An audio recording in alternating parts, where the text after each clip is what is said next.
नमस्कार दोस्तों मैं नवीन कुमार अपने चैनल लैंग्वेज ऑफ प्लैनेट्स में आपका स्वागत करता हूं। दोस्तों, ज्योतिष शास्त्र में केतु के बारे में ये कहा गया है कि केतु कुंडली के जिस भी भाव में बैठते हैं उस भाव से जुड़ा एक विशेष डर, एक विशेष परेशानी इंसान को देने का काम करते हैं। अब कुछ विद्वानों ने कहा है कि केतु एक ऐसी प्यास है, केतु एक ऐसी कसक है, एक ऐसी असंतुष्टि है जो नदी के किनारे बैठा है फिर भी प्यासा है। या ये कहा जाए कि केतु नो लिमिट प्लेनेट है, इसकी कोई सीमा नहीं है। जब ये किसी पर मेहरबान हो जाए तो उसे इतना दे दे कि उससे संभाला ना जाए, और ना देने की स्थिति हो तो इंसान जीवन भर असंतुष्ट बना रहता है। केतु का दूसरा नाम तड़प है, परेशानी है। जैसे दरिया के पास भरपूर मात्रा में पानी होता है फिर भी वो पानी से प्यास नहीं बुझा पाता, केतु एक दरिया है, समुंदर है, लेकिन संतुष्ट नहीं है।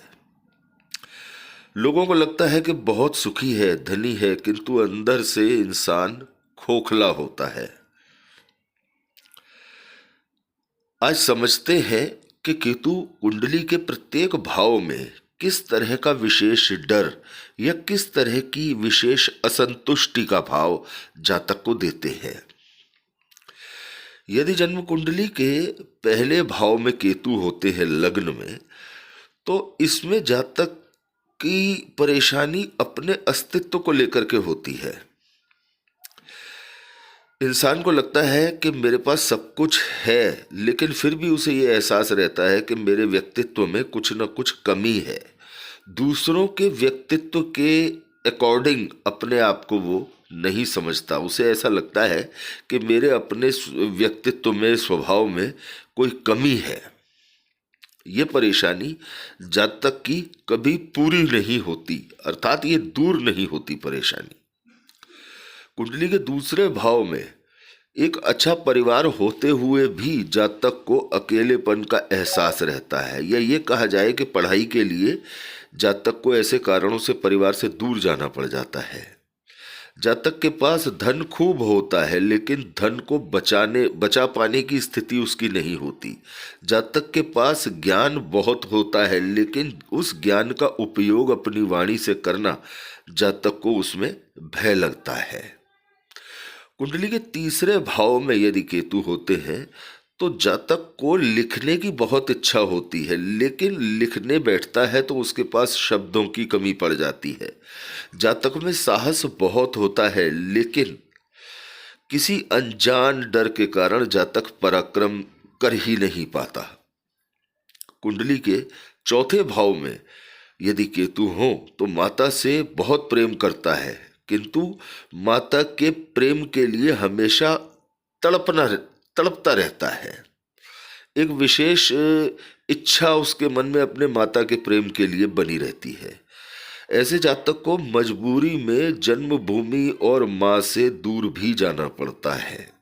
कुंडली के पंचम भाव में यदि केतु होते हैं तो जितना लगाव ज्यादा रखता है जातक किसी से, उतनी ज्यादा परेशानियां या उतनी ज्यादा तड़प उस जातक को देखने को मिलती है।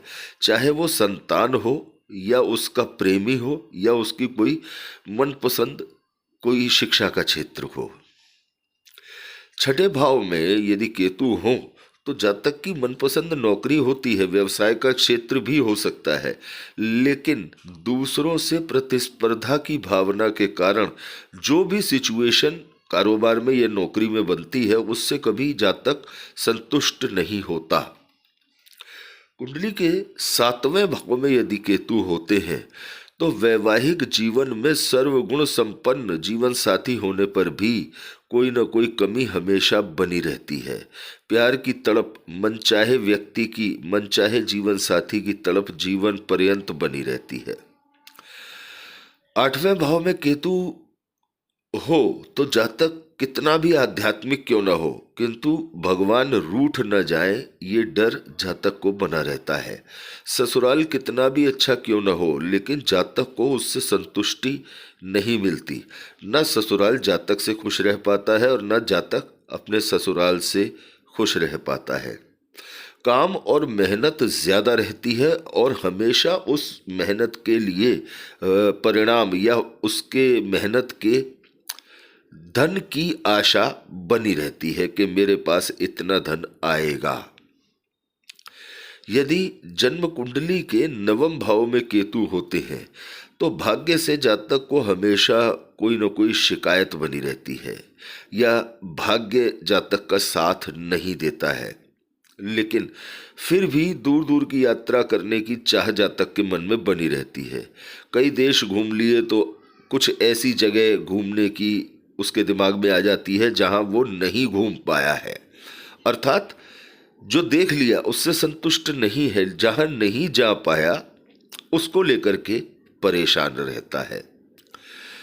कुंडली के दशम भाव में कर्म स्थान में यदि केतु होते हैं तो जातक को कितनी भी अच्छाई मिल जाए या ये कहा जाए कि जातक को कितने भी अवार्ड मिल जाए, एक और मिल जाता तो अच्छा था, इस तरह की भावना जातक के मन में रहती है। अर्थात और ज़्यादा उसको अच्छाई चाहिए, बड़ाई चाहिए, उसको लगता है कि और कुछ मेरे में अच्छा कर सकता या और मुझे कुछ एप्रिसिएशन मिल पाता।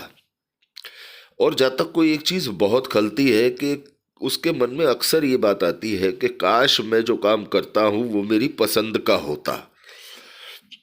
व्यापार खुशी से करता तो जातक को यह करना पड़ रहा है, अर्थात जो काम वो कर रहा होता है वो उसकी पसंद का या मर्जी का नहीं होता। 11वें भाव में यदि केतु हो तो जातक को सारे जहान की यदि खुशी मिल जाए, पैसा मिल जाए, फिर भी जातक के मन में ये कसक बाकी रहती है कि काश कुछ और मिल जाता। मेरे पास जितनी काबिलियत है उसके मुकाबले मुझे कुछ भी हासिल नहीं हो पाया। समाज को मैंने सब कुछ दिया लेकिन फिर भी संसार ने मेरी कोई कद्र नहीं की। इस तरह की सोच जातक की बन जाती है। कुंडली के 12वें भाव में यदि केतु होते हैं तो जातक को अनजाने सा डर लगे रहते हैं, जल्दी बीमार हो जाऊंगा, जल्दी मृत्यु आ जाएगी, जल्दी जल्दी जल्दी पैसे कमा ले, खर्च न करें, बचा कर रखें, भगवान से डरें, कल को उसी के पास जाना है। यही डर जीवन से मोह को कम कर देते हैं और यही डर जातक को मोक्ष की तरफ अग्रसर करते हैं। दोस्तों, केतु एक विलक्षण ग्रह है। इस ग्रह के पास संतुष्टि नाम की कोई चीज नहीं है। जिस भाव में बैठेगा उससे जुड़ा कोई न कोई असंतुष्टि या कोई न कोई भय जातक को हमेशा देता ही है।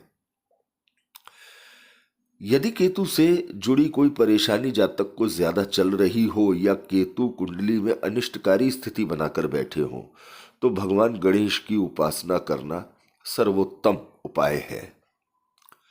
दोस्तों, अगला वीडियो आपकी सेवा में एक नए विषय को लेकर होगा और जल्दी ही होगा। इस वीडियो को आप तक लाने में काफ़ी समय लगा, जिसके लिए हमें खेद है। यदि केतु से जुड़ी ये जानकारी आपको अच्छी लगी हो तो ज़्यादा से ज़्यादा दोस्तों के साथ इसे शेयर करें, वीडियो को लाइक करें और चैनल को सब्सक्राइब करें। धन्यवाद दोस्तों।